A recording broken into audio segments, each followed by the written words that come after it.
It's Wednesday, March 7th. Welcome to Pastor Bob Daly. You know, a lot of you have questions about the Bible and some statements about it.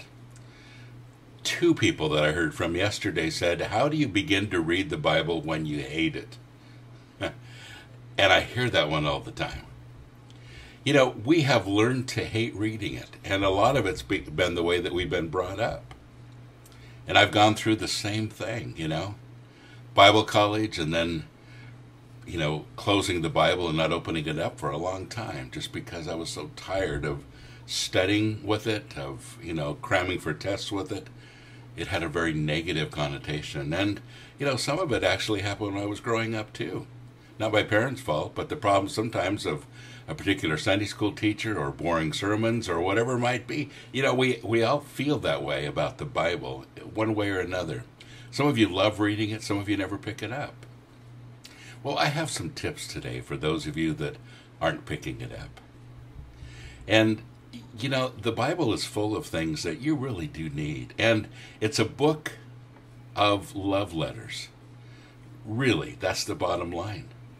It's a story, it's a revelation of God's love to us. And when you begin to read it that way, some things begin to make sense. But how do you read the Bible again, especially when you've learned to hate it and you've learned to, keep the book closed and, collecting dust on yourself? Well, the first thing you have to do is to drop your agendas. A lot of times we have an idea of what we want the Bible to say, and we read it accordingly. And we all have our agendas.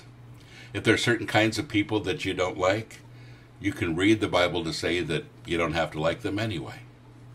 If there are things in your life that you're trying to justify, you can probably find some scriptures to fit around that too.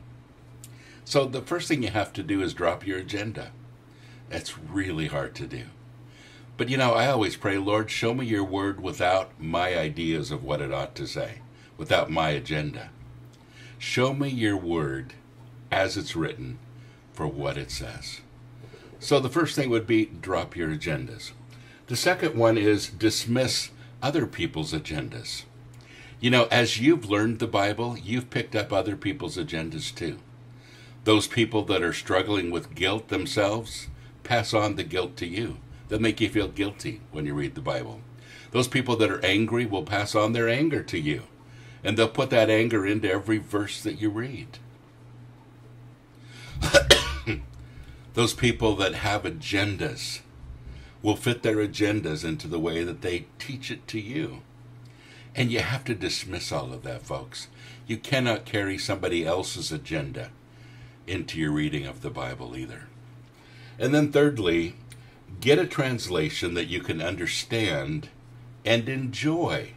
Now, that's really important because so many of you have stopped enjoying the Bible simply because you don't get it. It's a little dry, but somebody said, well, this is the most scholastic translation of the Bible. This is the closest to the original language, and so you struggle through it, and it's really not something that you even understand. Get something that you can enjoy, something that you can understand. It's a great place to start. Even if it isn't supposedly the closest to the original language or whatever, at least you're getting started and you're beginning the process. There's some great ones out there. I'd recommend The Message to you. Great, great Bible. Is it for studying? No. It's for falling in love with the Lord, for reading. There's others like that you just really enjoy. Now, I know I'm going to get letters from people saying, how can you recommend something like that? And, of course, there are some people that are King James only, which doesn't work for people so well in other countries. But you know what I'm saying? Get something you can understand and enjoy. And then here's my final one.